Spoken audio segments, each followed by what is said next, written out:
साथियों, इस क्लास में हम जो केमिस्ट्री इन एवरीडे लाइफ है, जो कि कंपटीशन के एग्जाम से बहुत ज़्यादा इंपॉर्टेंट है, इससे प्रश्न आपके सभी कंपटीशन में आते हैं। खास करके रेलवे में आपको पता है कि साइंस का ज़्यादा वेटेज है, तो इससे प्रश्न आएगा, इसलिए इसको हम एक ही वीडियो में ख़त्म कर रहे हैं हमेशा की तरह।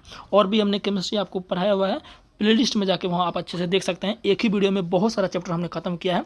अच्छे अच्छे आप नोट्स बना सकते हैं, और आपको एक वीडियो देखने के बाद, हमारा क्लास देखने के बाद दूसरा देखने की आपको कोई ज़रूरत नहीं है, ठीक है ना। तो आज हम स्टार्ट करेंगे दैनिक जीवन में रसायन। दैनिक जीवन में रसायन का मतलब क्या होता है कि रसायन का जो हमारे डेली लाइफ में यूज है ना, बेसिकली उनको पढ़ने वाले, सिंपल सा मतलब है। बाकी रसायन के बारे में अच्छे से हम आपको पहला चैप्टर जो पढ़ाए थे ना, केमिकल रिएक्शन एंड इक्वेशन, उसमें आपको अच्छे से बताए हुए, ठीक है ना। तो छोटा चैप्टर इनको फटाक से देख लेते हैं, नोट्स बनाते जाइएगा कॉपी पेन लेकर, ठीक है ना। तो औषधि दवाई बारे में इसमें पढ़ेंगे। वे रसायन जो किसी रोग विशेष के उपचार हेतु काम में लिए जाते हैं वो औषधि कहलाते हैं, ठीक है ना। इसको हटाइए, ज़्यादा इंपॉर्टेंट आपके लिए नहीं है। प्रति अम्ल से हम स्टार्ट करते हैं। प्रति अम्ल को हम क्या कहते हैं? एंटासिड कहते हैं। क्या कहते हैं? एंटासिड कहते हैं। इसको लिख लीजिए, प्रति अम्ल भी लिख लीजिए और एंटासिड भी लिख लीजिए। इंग्लिश नाम है, कभी कभी प्रति अम्ल ना लिख के आपको एंटासिड ही लिख देगा, है ना। तो क्या होता है प्रति अम्ल, ये समझते हैं। वैसे रसायन, अब रसायन ही है, वैसे रसायन जो अमाशय की अम्लीकृत, अमाशय मतलब समझते हैं ना, पेट को बोलते हैं अमाशय। वैसे रसायन जो अमाशय की अम्लीयता को कम करने के लिए उपयोग किया जाता है, वो आपके प्रति अम्ल कहलाते हैं। साथियों, होता क्या है, आप नाम सुने होंगे एसिडिटी का, यानी कि पेट में अम्ल की स्थिति बढ़ जाना। जब आप भोजन करते हैं और अगर वो भोजन आपका नहीं पचता है, ज़्यादा तेलीय पदार्थ वगैरह खा लेंगे तो भोजन वगैरह क्या होता है आपका नहीं पचता, या एक ही दिन में अगर आप अलग अलग प्रकार के भोजन करते हैं तो आपका वो जो है अपच का उपस्थिति बनता है। अपच बोले तो भोजन नहीं पचना। तो उसमें क्या होता है कि पेट में HCl जो होता है ना, हाइड्रोक्लोरिक अम्ल, वो क्या होता है, उनकी मात्रा बढ़ जाती है और आपको गंदा ढकार आएगा। क्यों गंदा ढकार आएगा? क्योंकि HCl का मात्रा वो क्या है, बढ़ गया। उसी को बोलते हैं एसिडिटी, या हिंदी में अम्लीयता का बढ़ना। अब उसका हमें इलाज करना है, उसको ठीक करना है। तो उसके लिए क्या करते हैं साथियों, हम प्रति अम्ल का यूज करते हैं। क्या करते हैं? प्रति अम्ल। तो प्रति अम्ल का काम क्या है कि वो जो एसिडिटी बढ़ा है ना, उसको कम करना। देखिए, अम्ल माने एसिड, तो अम्ल बढ़ा है और इसके पीछे क्या लगेगा? प्रति माने इसका विरोध करेगा। क्या करेगा? अम्ल का विरोध करेगा। तो आप जानते हैं कि अम्ल का एक दुश्मन नहीं होता। क्या होता है? वो क्षारक होता है। क्या होता है? क्षारक। जहाँ अम्ल ढेर हीरो बन रहा है, उसको वहाँ पर क्षारक के पास भेज दिए, उसका सारा हीरोपन क्या होगा? खत्म हो जाएगा, ठीक है ना। तो इसके लिए हम क्या यूज करते हैं? MgOH2 × 10H2O।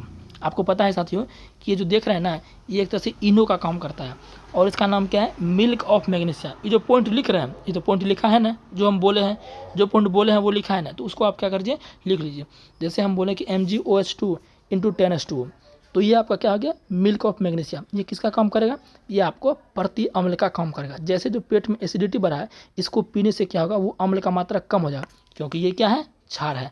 हम आपको पहले ही अम्ल क्षार लवण चैप्टर में पढ़ा दिए हैं कि जहाँ अम्ल है उसके पास क्षारक भेज दो, तो दोनों का गुण क्या होगा? अम्ल क्षारक के मिलने से नष्ट हो जाएगा और वो उदासीन हो जाएगा। कोई तरह का परेशानी हमें नहीं होगा। बात समझ गए ना।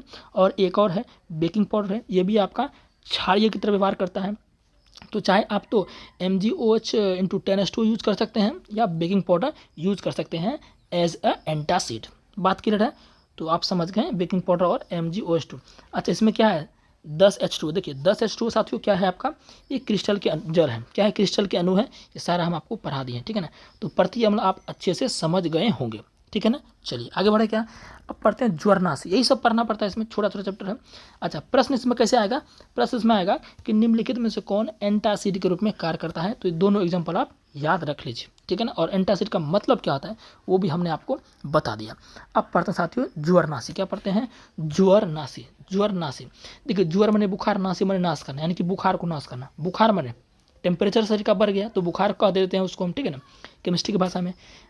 वैसे रसायन जो हमारे शरीर के ताप को कम करने के लिए उपयोग किया जाता है। अब आपका शरीर का टेम्परेचर बढ़ गया है, नॉर्मल टेम्परेचर 37 डिग्री होता है, ठीक है ना, उससे बढ़ गया है। इसका मतलब क्या है कि आपको जो है ज्वरनाशी का जरूरत है। किसका जरूरत है? ज्वरनाशी का।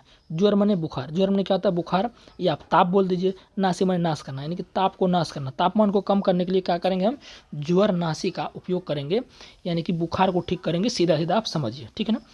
क्या यूज करते हैं? पैरासीटामोल। बोलेगा कि पैरासीटामोल किसका काम करता है? तो ज्वरनाशी का। ऐसा ही क्वेश्चन आएगा इसमें।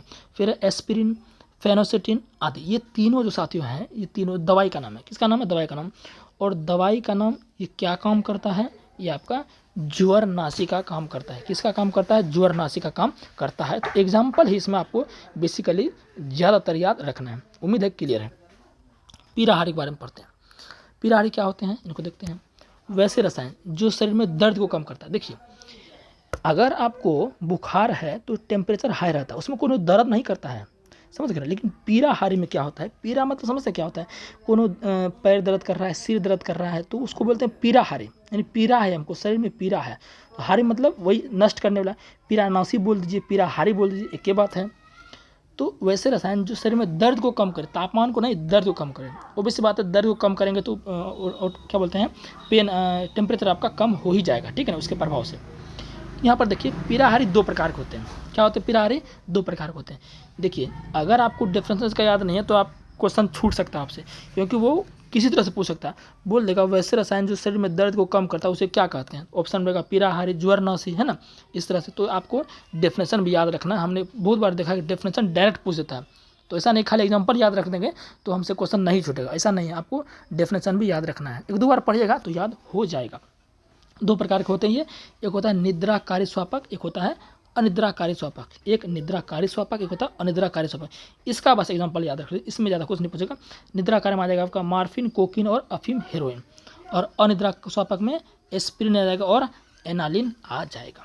ठीक है साथियों, चलिए, और ज़्यादा कुछ में आपको ध्यान नहीं रखना है।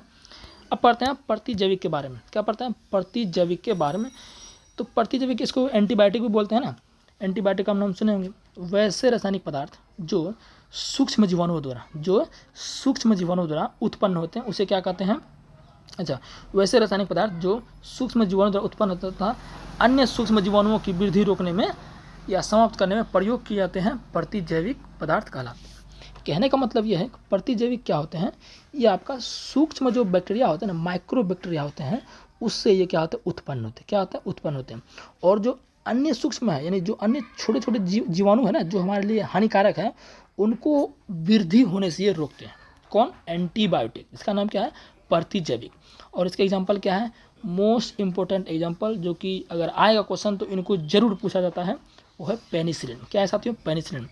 पेनिसिलिन क्या होता है? आपका एक कवक से बनता है। किससे बनता है? कवक से बनता है। तो पेनिसिलिन किसका काम करता है? प्रतिजैविक का काम करता है। आजकल जो बीमारियां होती साथियों, हर बीमारी हम देखिएगा कि एंटीबायोटिक दिया ही जाता है, क्योंकि आजकल जो बीमारियां होती है वो नॉर्मल बीमारियां नहीं होती हैं, एंटीबायोटिक इसमें दिया ही जाता है। तो पेनिसिलिन साथियों हमारा एंटीबायोटिक यानी कि प्रतिजैविक का काम करता है, कवक से इनका निर्माण होता है। और भी इसके बारे में बताएं, पेनिसिलिन की खोज किसने की थी? इस क्वेश्चन को आप जो है कमेंट बॉक्स में बताइए कि पेनिसिलिन की खोज किसने की थी। देखते हैं कितना जवाब देता है। और आपका स्ट्रेप्टोमाइसिन, स्ट्रेप्टोमाइसिन ये भी क्या आपका प्रतिजैविक का एग्जाम्पल है। तो पेनिसिलिन और स्ट्रेप्टोमाइसिन ये दोनों आपका प्रतिजैविक का एग्जाम्पल है। समझ गए ना? चलिए, अब देखते हैं रोगाणुरोधक। क्या देखते हैं? रोगाणुरोधक। वैसे रासायनिक पदार्थ जो सूक्ष्म जीवों को नष्ट कर देते हैं वो रोगाणुरोधक कहलाते हैं। सिंपल है, डेटॉल हो गया, सेवलॉन हो गया, बोरिक अम्ल हो गया, ये सारे आपके क्या है? एंटीसेप्टिक के रूप में काम करते हैं। देखें होंगे डेटॉल जब खरीदते हैं उसमें लिखा होगा डब्बा पर एंटीसेप्टिक, यानी कि ये क्या करते हैं? जो सूक्ष्म जीव होता है ना, उसको एक तरह से कहिए कि ज़्यादा उसको रोग फैलाने नहीं देते हैं, आप ऐसा बोल सकते हैं।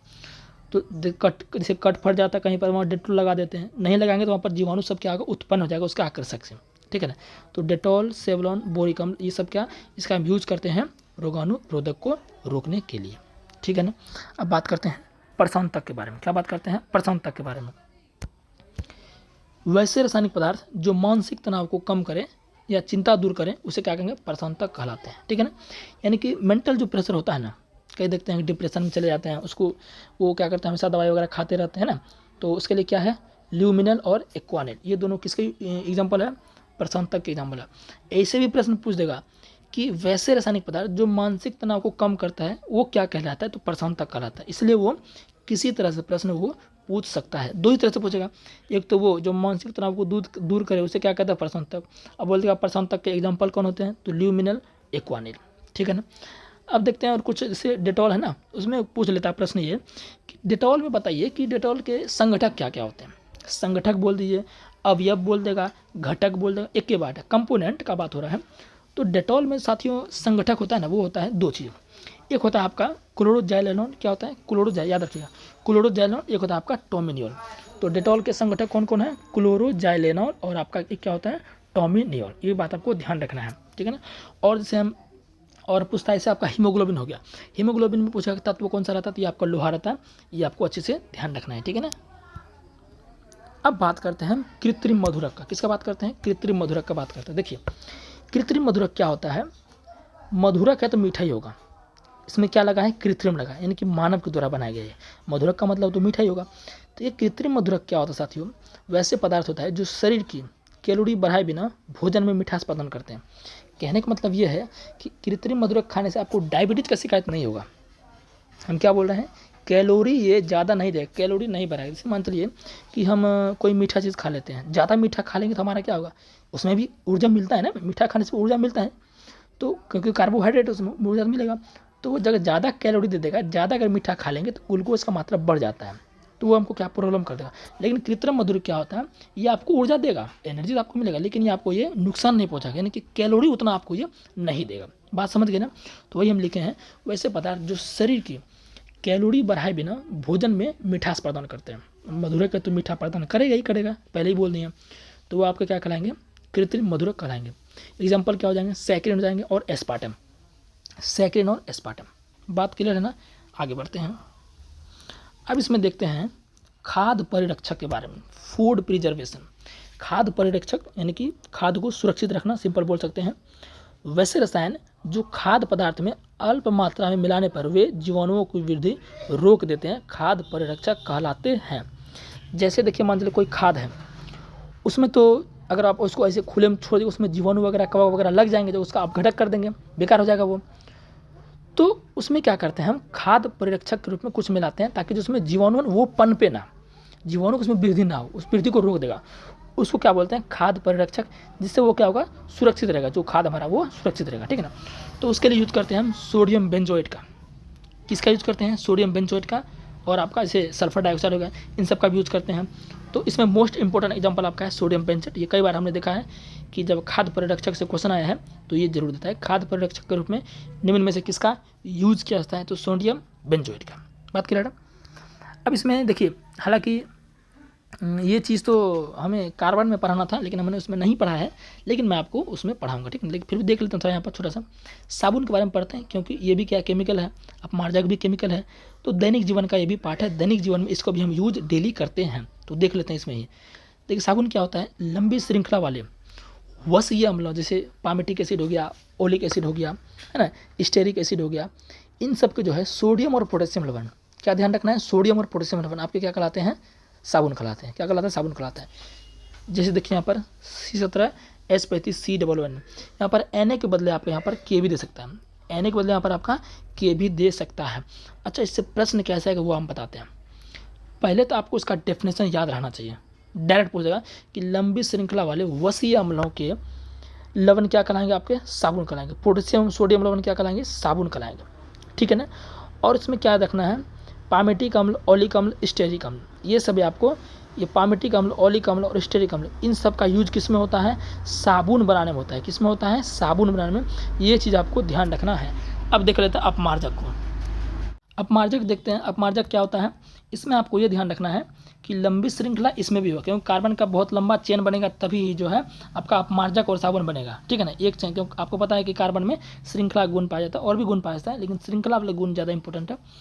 इसमें क्या होता है, अपमार्जक बनाने में सल्फोनिक अम्ल और बेंजीन सल्फोनिक, ये 2 पॉइंट अगर आप याद रख लेते हैं तो इससे प्रश्न आपका नहीं छूटेगा। और साबुन में क्या होता है, कार्बोक्सिलिक अम्ल की लंबी श्रृंखला। अपमार्जक में सल्फोनिक अम्ल और बेंजीन सल्फोनिक अम्ल की लंबी श्रृंखला।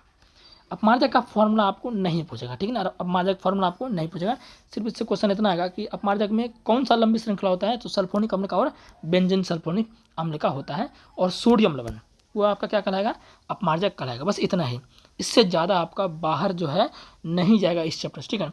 उम्मीद है ये पूरा क्लास आपको अच्छा लगा होगा, आपने नोट्स बना लिया होगा। और ऐसे ही अगर आप आगामी तैयारी कर रहे हैं किसी भी एग्जाम, SSC, रेलवे, जो भी एग्जाम है, उसके लिए साइंस के लिए आपको टेंशन बिल्कुल नहीं लेना, कोई ज़रूरत नहीं आपको पेड कोर्स खरीदने का, पूरा आपको फ्री तैयारी किया जाएगा, एकदम पेड कंटेंट दिया जाएगा इस चैनल पर, ठीक है ना। इसलिए आप इसे सब्सक्राइब कर लीजिए। और भी क्लास हमने दिया हो तो उसको प्लेलिस्ट में आप जाकर अच्छे से देख सकते हैं, नोट्स आप अपने अच्छे से बना सकते हैं, ठीक है ना। तो चलिए मिलते हैं नेक्स्ट वीडियो में।